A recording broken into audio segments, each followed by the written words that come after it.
Hi, I'm Mike Keys. Recently, a friend of mine asked me to do a video on how to set up an Irish tenor banjo. Uh, I've written about this, and I think I may have another video that shows some of these tricks and some of the principles of setting up a banjo. But because a lot of people are afraid that if they touch the banjo, it might explode, I thought I'd just give you a little bit of a few ideas about what you can do with simple tools to make your banjo sound a little bit better. A typical tenor banjo, or even a five-string or banjo mandolin or any of the other banjo variants, has about 100 parts in it. Now, this may sound a little bit daunting, and a lot of these parts are parts of parts. For example, in the headstock here, there are 4 tuners, but each one of the tuners has a screw in it, has a knob on it, and there's a nut that holds the tuner in. And there may be there's a washer here, and there may be a sleeve of some sort that holds it in the hole in the headstock. Well, right there are 20 to 30 parts just in this one small section of the banjo. The main point is that each one of these parts is subject to loosen. Now, banjos are not like any other musical instruments, standard Western musical instruments, in that they're an organic being. Mandolins and guitars, for instance, are all glued together wood, and while there are some tuners that are attached to it, for the most part they're just a simple entity. Banjos are an assemblage, which means that some parts can loosen, and the way they sound best, the way they resonate the best, is when everything is tightened to the right specifications, and the banjo sounds good. And this is not an easy task, because if you have over 100 parts, each one of which may have some effect on the banjo sound, then you have a mathematically very difficult problem to solve. Fortunately, however, most of the parts don't have that much influence on the sound of the banjo, other than to make a rattling sound. But there are some clear-cut points that you need to be aware of when you try to set up your own banjo. Now, as you know, a banjo is a vibrating machine, which means that all these parts will loosen at some point, or at least have the potential for loosening. Now, the parts that are the most important in a banjo are and this is my own ordering, are the rim. If you have a good rim, you'll have a good banjo. The tone ring, if there is one, although it's not that important for some banjos. Some banjos sound great without a tone ring, or for a simple hoop for a tone ring. The type of head you use, which definitely makes a difference in the sound. The neck and the wood that the neck is made of. Most rims are made out of maple and may have some veneer on them, but that can have a great effect on the sound. And then the type of strings that you use, the type of pick you use, the angle of the tailpiece, and a number of other factors. But probably the most important factor from a practical standpoint is how tense your head is. So how do you tighten the head? Well, there are 2 schools of thought about this. When you get your banjo, I can almost guarantee you that your head's going to be loose. And if it's not, that's great, and you'll figure it out. But I'm going to just show you on this little TB3 how I would go about tightening the head. This head is called tapping, and later on I'll show you another way of dealing with. This head's pretty good. This is a Renaissance head, but the two methods of showing are one, if you're an auto mechanic, you start with this hook, then you go 180 degrees to this hook, go here to here, here to here, and just go all the way around like that. It's called the star technique. Now, in another tape that I made, about putting a banjo together, I pointed out that I have a hard time with this technique because I very commonly lose my way. So I use the second one, which is dependent on making sure that this tension ring is even and flat. Now, one way you can measure it is to look at the distances between the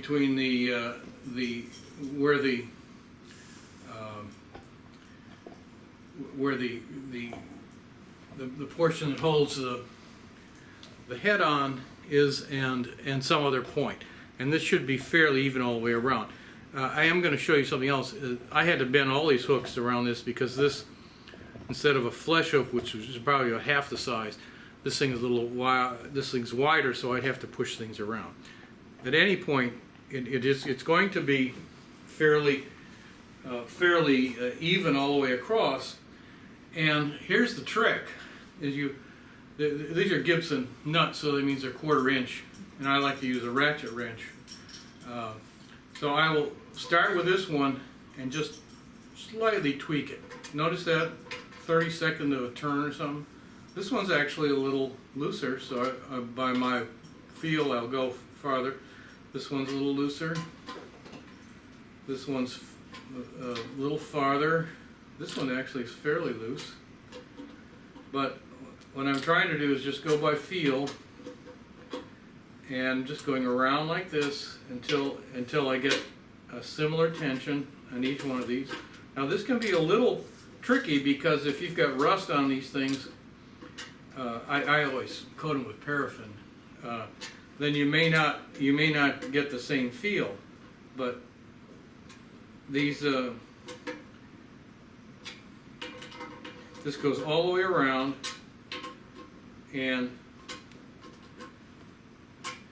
because this is a Renaissance head, which have a terrible tendency to stretch like mad, even 6 months later it's stretched. I have to constantly tweak this particular type of head. The other heads you don't have to worry so much about them. But there we go. Now I'm pretty much where I want to be. It's tight all around. It hasn't affected the action at all because I've already set that up. And this is where I want it to be at this point. And this little banjo will sound pretty good with this Renaissance head tightened up to a fairly tight tension, somewhere around a 90 on the drum dial, which I'll show you later on in the video. Head tightness. Okay. For the most part, what I do is I tweak it until I like the sound, and that's where I like to keep it. Now, if you read the blogs and Banjo Hangout, you'll find that people tell you you've got to put it to a drum dial of 91 or the neary of whatever it is, and that's how you set it up. Well, that may be true of some Gibson banjos, but we're not dealing with Gibson banjos all the time. What we're dealing with is what sounds good to your ear. These Ren heads, I like the sound of them, but they require a fairly high tension. Now, this is a drum dial. This is made for drums, and it's basically it's just basically a dial caliper that that measures against the head. It's slightly hollow, and you look and you see what it is. Well, this one is showing. I can't show it to you, but this shows 91 here, shows 91 here, shows 91 here, and shows 90 here. So we could possibly tweak these sides a little bit more. Although I don't really mess too much with one, whatever it is here, because it's all pretty much the same. Plus, you've got a difference where the bridge is. It causes some difference in the tension. What I see is mostly I like the sound of the instrument. It has not affected the action. which in your case is going to be regulated almost entirely by the head tension or the height of the bridge, and it works fine for me.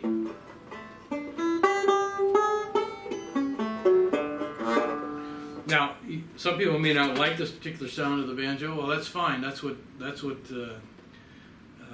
setting up is about. But if you're going to get any instrument you can spend any money on besides the wrenches, it's going to be a drum dial. Now, what I do is when I get something I like, then I just write the number on the back of the head here, so I'll know what it is the next time I need to tweak it up.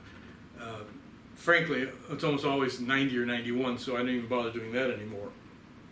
But on other banjos, especially with non-11-inch head banjos, it may make a difference. I've got a 14-inch cello banjo head, which is much lower, and my drum dial I think somewhere around 80 with a Renaissance head, and that's just a matter of physics. But it's the sound I like. There are plenty of other factors besides the head tensioning.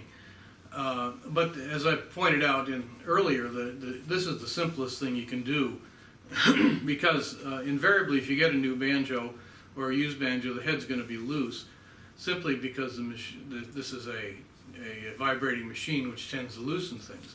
But there are other aspects that an owner can change without having to have a degree in engineering. For example, the type of strings you use. Now, I've found that each banjo is a little bit different, and that the materials that the strings are made from does cause some differences in the sound. I have some Gibson type banjos, for example, that will just sound terrible with bronze strings, but when you put the stainless steel wound or Monel strings on, they sound great. Part of this probably is in relation to the type of head that you have on there. And we'll talk about that in a little while.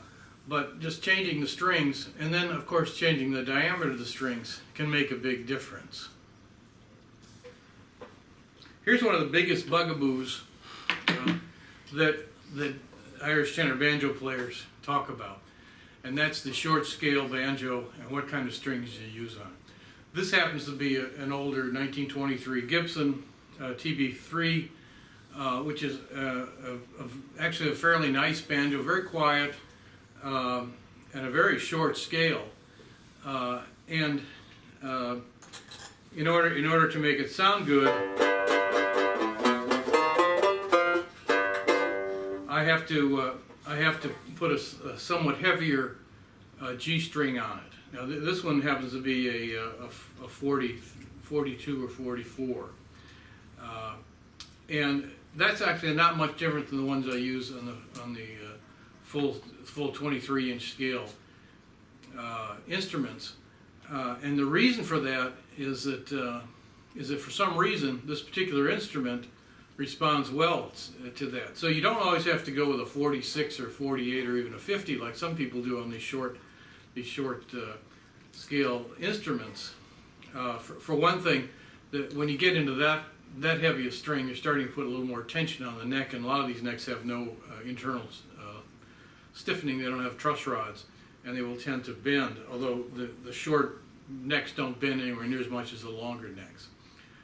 What you need to do is go for sound. So whatever works. And strings, while they are moderately costly if you buy them, a lot of them, they're not that expensive. They're not expensive as heads, which cost you around $20, and they're certainly not as expensive as a new banjo. And the time putting on the strings is minimal compared to changing a head, believe me. But once you find the right formula or the right set of strings, and this instrument very possibly could respond to even lower gauges. I'm using a set that's sold by Elderly Instruments and made for them by GHS, and they seem to work quite well with this. But again, it's very individual, and you'll find this is true of all banjos. Now, this particular banjo has the typical coordinator rod seen in Gibsons, and this is the first, I think, beginning to see the first years that they were making them. Other banjos will have dowels in them, and I'll show you a little bit about that when we talk about setting up the dowels in the coordinator rods. I'm going to talk a little bit about heads. The rim is the most important aspect of any banjo. So if you're going to buy an older banjo, you want to buy it from a company that used the same rim for the most expensive banjo as they did for the cheapest student entry banjo. Those companies are basically Vega, anything made by Lang, which means Paramount, and Lang Style, and a bunch of others. Wayman, Vega for sure, and Gibson. There may be a few others, like Leedy, for example, used the same rim, but their rims were almost entirely metal with some wood or spun over metal. Very interesting banjos, and they used the same rim for all their models too. If you go to the Maybells and that group of instruments, sometimes you'll see differences in the quality of the rims. And sometimes the very cheap ones will have great rims. It's not a problem to use, and sometimes they don't. So, but if you want to buy a good inexpensive banjo to start out with, I'd get something like a Bacon C, which has got a great rim. It's a simple student banjo, but the ones I've had and the ones I've played have all sounded very good. So the next thing you look at is the head. Now the head can make quite a difference in the sound of your banjo. This one currently has a Renaissance head, which is made by Remo,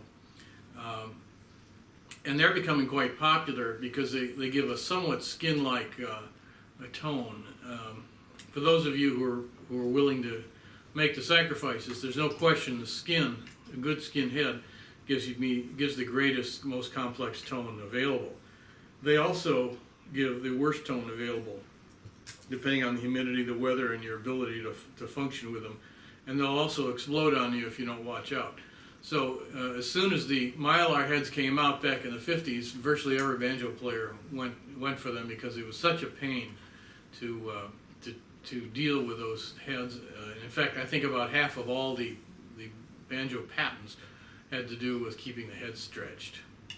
So what happens when you change your head?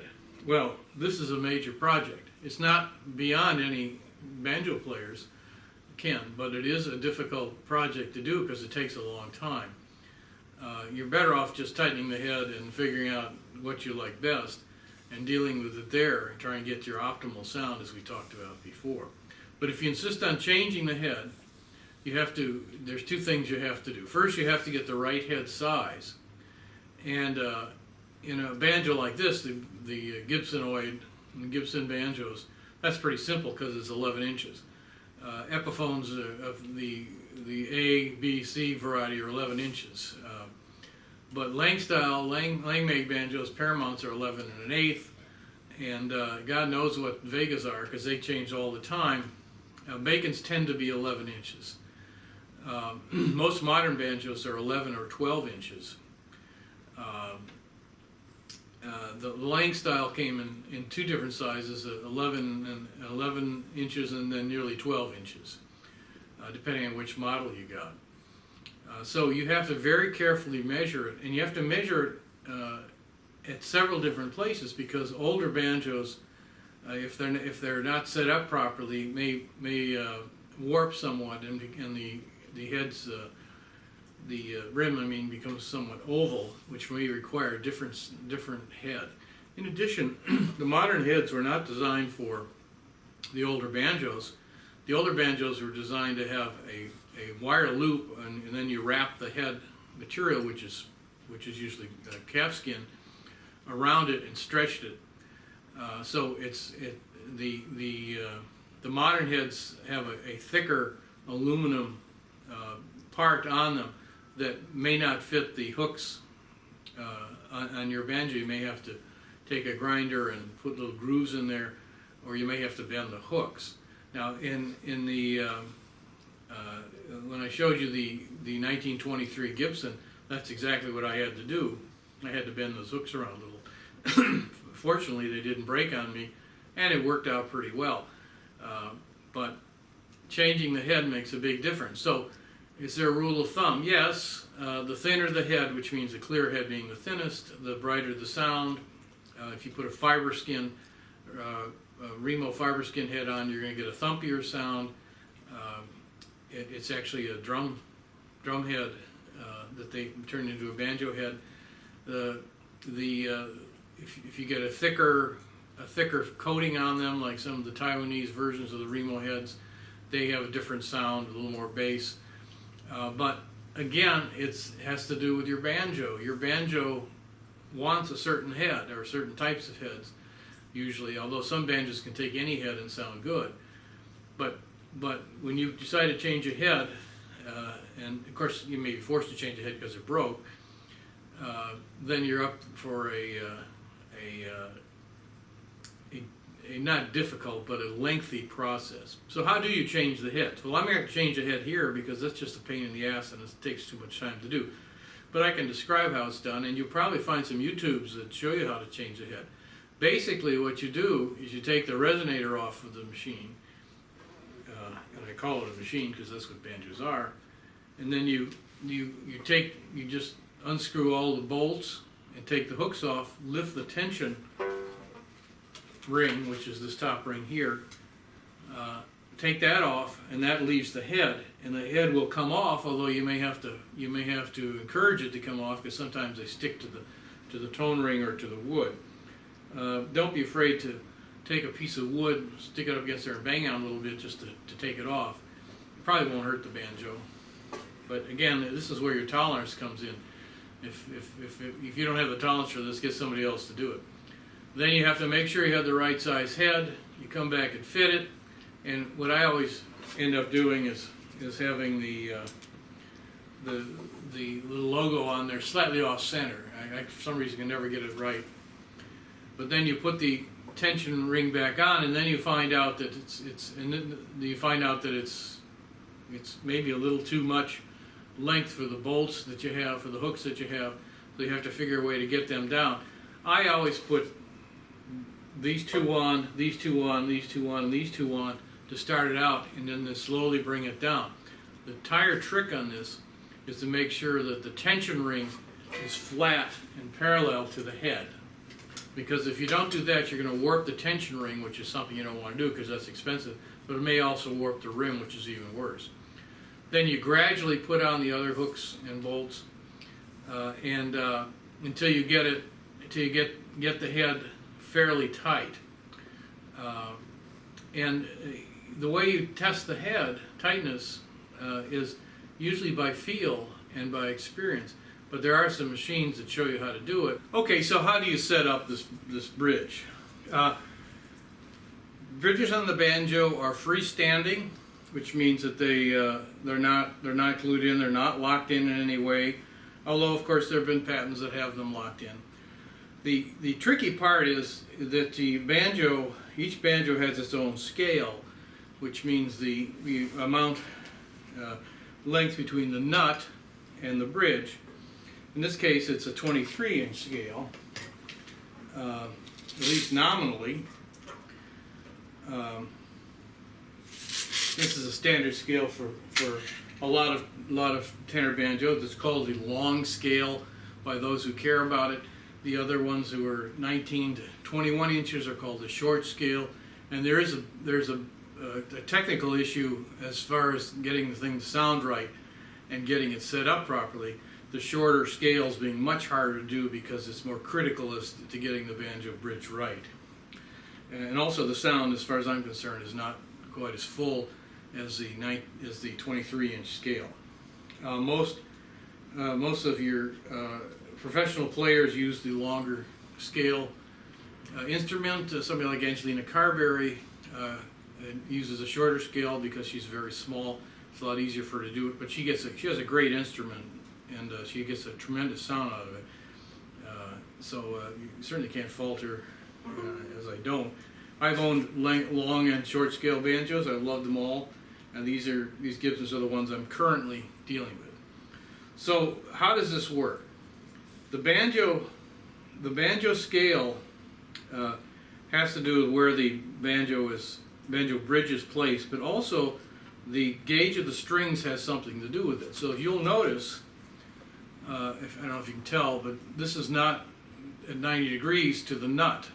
It's slightly angled because that's where I get the best sound and the best intonation. And intonation is the key here. So if you want to make sure that when you get higher up, you still get the same notes, or at least very close. Now, frankly, when guitars are set up, they're set up, especially electric guitars, they're set up either for first position playing or playing up high in the neck. Sometimes it's hard to do both, but there are some systems of fretting, for example, that allow you to do that, but they're very expensive, and you're not going to see them on a banjo. In this case, we only play out of the first position for the most part, so we want to make sure that's the best. The trick is that the halfway distance is at the 12th fret, so this distance should be the same as this distance. So the nut to the 12th fret to the bridge should be the same. Now that's only a ballpark figure, and I'll show you why. What we want is to have the harmonic, and you do the harmonic by just lightly touching it here, helps if your pick's not there, and ringing it. And then you press down lightly, and that's actually a tad bit sharp, but it's close enough for this community. That's on. That's a little bit flat. Now, what I can do is I can slightly tweak it. And just move that up a little bit. And you notice I'm doing very, very small, less than a millimeter. And that gets you where you need to be. So your intonation is going to be fine. Now, what a lot of people do is they'll put a little pencil mark there, just to show approximately where it should be. And when you change bridges, you may have to adapt it slightly because of the bridge height. Now, I'm going to show you something about the bridges. This particular bridge is 5/8 inch. And that's because this banjo was designed to take a 5/8 inch bridge, because the bend of this neck is about 3 degrees this way, and that gives you a nice even way to up and down the fingerboard, and we'll talk a little bit about this later when we talk about things you may not want to do.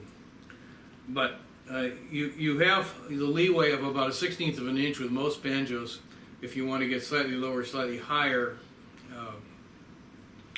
action, but you have to realize that once you do that, it's going to possibly change exactly where the bridge goes. So you're going to work with that. Use your little harmonic trick, and if absolutely can't remember, you just go twice the distance from the nut to the 12th fret, and that gives you a ballpark figure. Now I'm going to talk about tailpiece setup. The tailpiece, it does more than just hold the strings at this end. It also puts pressure on the banjo strings, and as you can see, there's an angle there. Now, you'll find all sorts of angles, all sorts of tailpieces, and the mass of the tailpiece, the type of tailpiece it is, will all make a difference in the sound. This one happens to be a Waverly style tailpiece. It's a modern tailpiece. They're relatively inexpensive, but they're real good for what they are. And they're the same tailpiece basically was there in the 30s, made out of brass, and they were just wonderful tailpieces. I happen to like these a lot. The angle that puts the strings on is about 15 degrees, and it's also lifted up slightly. You can see that off the head. You don't want it touching the head. And it does put some pressure on the tension ring, depending on how you tweak it down below. And this is something you have to kind of play with a little bit. What you don't want it to do is buzz. There's lots with covers on them, and they tend to buzz. I don't like those. I'll put some dampening material in there, like a piece of leather or cork or something, to keep it from buzzing. But that tailpiece, while it's not the most important thing for the sound, it does make a difference in the sound, and sometimes it makes a crucial difference. It's very uncommon. But if you're when you're tweaking, you're working with the head tension, you have to remember this also affects the head tension, so you want it at least snug, if nothing else. The tailpiece angle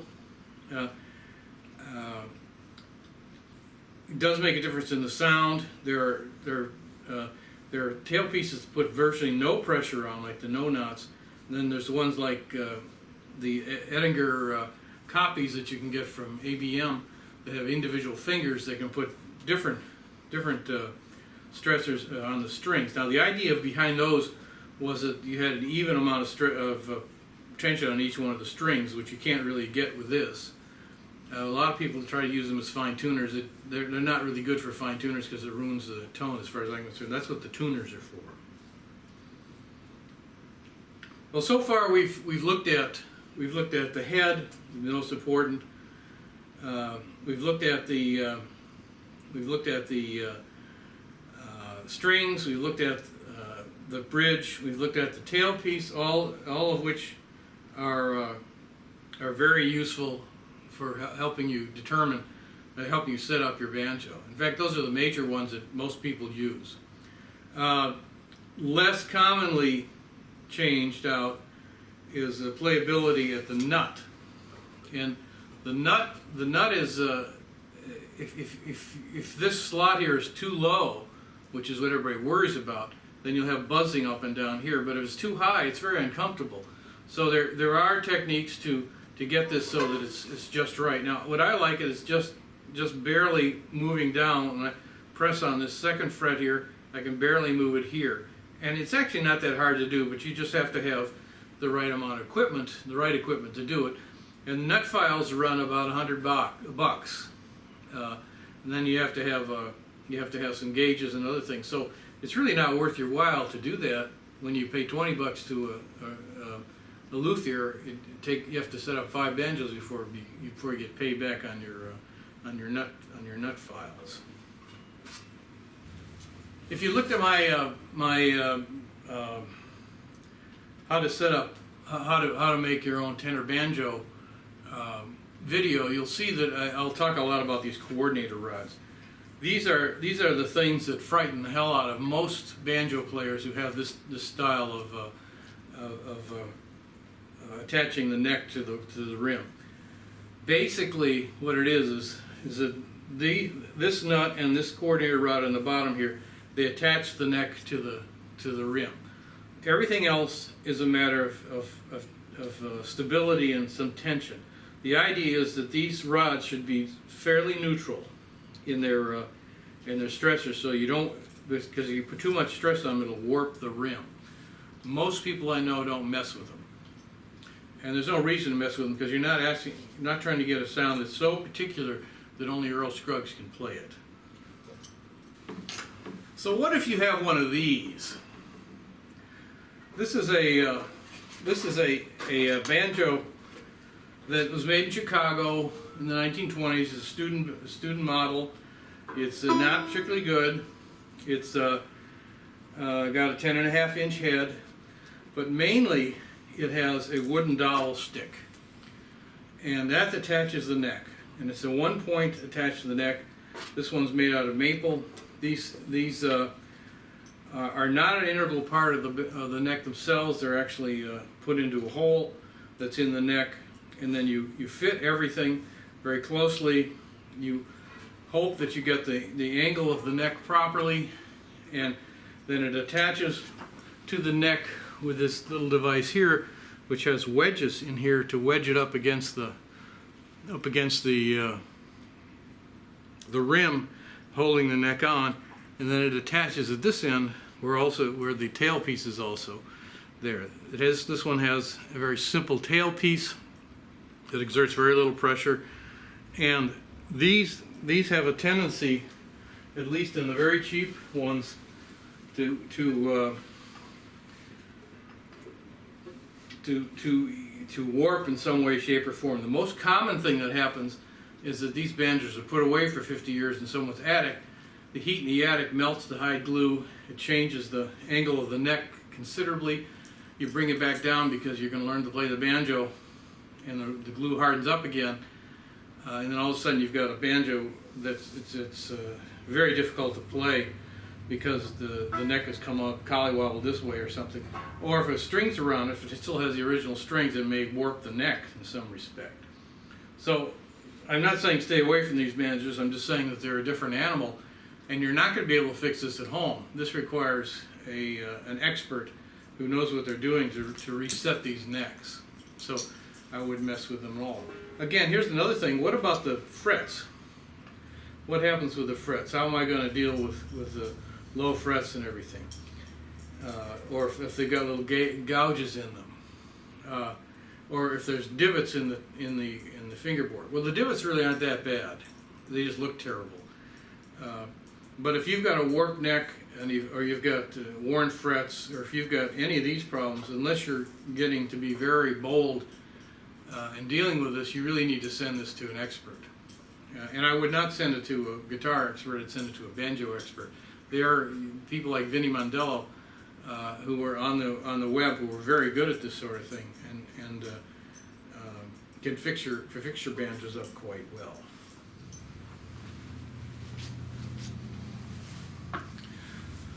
So there you have the basics of banjo setup. It's not that hard, but it is kind of scary at first because you're afraid you might screw something up. The thing about the banjo is it's just assemblage of parts. You want to get everything tweaked to where it should go. There are 100 parts. You can probably forget about 93 of them are just not that important. You just to make sure they're tight. But you can set up your banjo within your limits of skill and do some fairly good work. You really can't do much about a warped neck. That's a specialized thing. Putting in a certain amount of relief in the neck with a truss rod, that's kind of the edge of most people's comfort zone. And I won't even discuss that at this point. You can learn about that on YouTube if you're really interested in doing it. Just don't crank it down and hear something break. You can change the head. It takes a lot of time and practice to do that. You can change the bridge out. You know how to put the bridge out in the right place. Changing strings is something that you should know how to do. If you don't, there's some pretty good YouTubes on that too. The tailpiece angle is about 13 to 15 degrees, and it has to be snug up against the tension ring. Especially you know how to tighten up the head. And if you want to spend a little money, you can get a Drumdial and you can find out where you are for the best sound.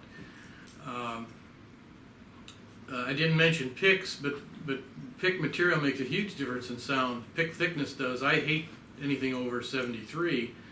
I think it just dulls everything down. But there are people who play with heavy fenders and like the sound.